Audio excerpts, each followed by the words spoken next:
At minus 40 degrees Celsius, the cold doesn't just try to kill you, it waits for you to make one small mistake. The wind arrived first, a thin metallic whisper sliding across the endless white before the cold itself followed, settling into Jack's bones like a second skeleton, heavier and older than the one he was born with. And as he stepped away from the broken snowcat that had carried him exactly 300 kilometers into the Siberian interior before surrendering to the night, he understood with a clarity sharper than fear that the next 24 hours would not be measured by a clock, but by breath, by heat, by the fragile arithmetic of survival. The horizon was not a line, but a circle, a prison wall of pale sky and frozen earth, and somewhere beyond it lay a research outpost, marked on his map with a red square now creased and damp inside his glove. A distance that in summer might have meant a long walk, but here, under a sun that never rose higher than a dull coin pressed into the clouds, became a calculation of calories, wind direction, and the stubborn refusal to lie down.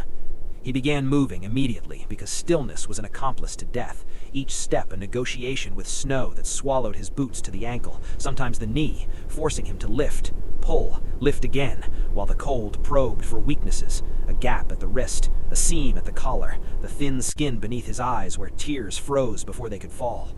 Hours passed without shape, until the light shifted from gray to a deeper gray that meant afternoon, and Jack rationed his thoughts the way he rationed the chocolate in his pocket, refusing memories that led backward to warmth, and instead focusing on systems, on the rhythm of 10 steps, then pause, 10 steps, then breathe, the human body reduced to a machine that must be kept moving at all costs.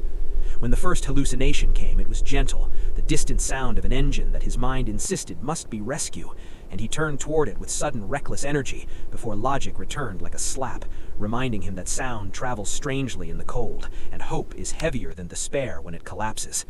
He built his first shelter at what he guessed was the 8th hour, hacking at the crusted snow with a multi-tool to carve a shallow trench, lining it with the emergency blanket that snapped like a flag in the wind, crawling inside with knees to chest and hands tucked between thighs to protect the arteries, counting heartbeats to ensure he did not drift into sleep, because sleep in this place was not rest, but surrender, a white door that closed without sound.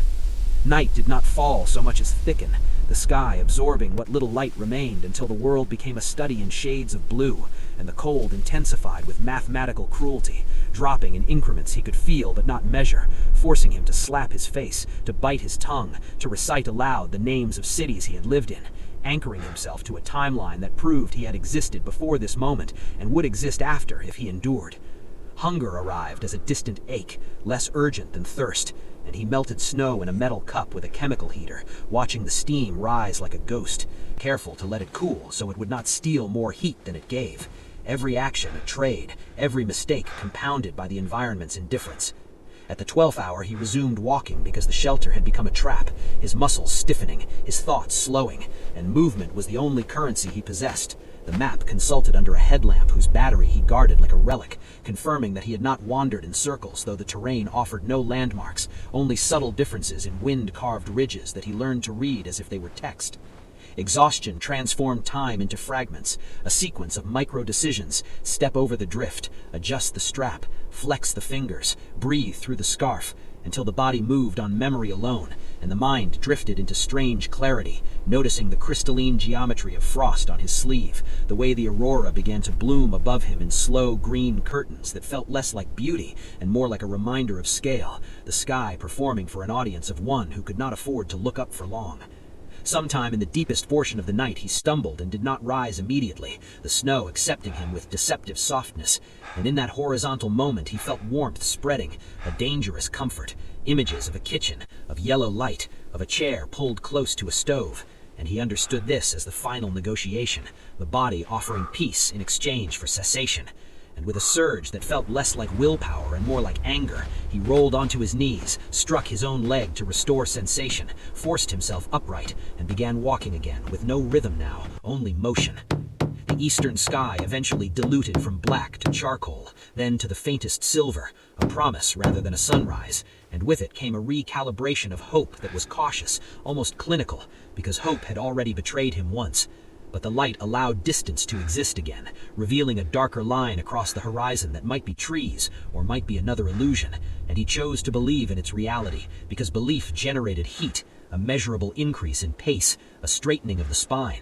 As he approached, the line resolved into the skeletal remains of a telegraph pole, half buried, a relic of infrastructure that implied proximity to something human. And he laughed then, a dry sound that startled him with its own fragility, using the pole as a compass to orient himself toward where a road might have once run. The final hours compressed into a tunnel of effort, his world reduced to the oval of ground illuminated by the failing headlamp and the metronome of his breath, until at last geometry intruded upon wilderness, a right angle where no natural form would create one, the corner of a building emerging from the snow like a memory made solid. And he did not run because running wastes heat, but shortened the distance with deliberate speed, striking the metal door with the last of his strength until it opened to a rectangle of yellow light and the stunned face of a technician who had not expected to see anything alive at that hour. Inside, warmth was not immediate, but gradual, painful as sensation returned to fingers and cheeks, and Jack understood that survival was not the heroic moment of rescue, but the accumulation of thousands of refusals to stop, each step a decision made against the logic of the environment. And as the door closed behind him on the vast, indifferent white, the 24 hours ended not with triumph, but with the quiet realization that endurance is a form of memory, the body remembering how to remain.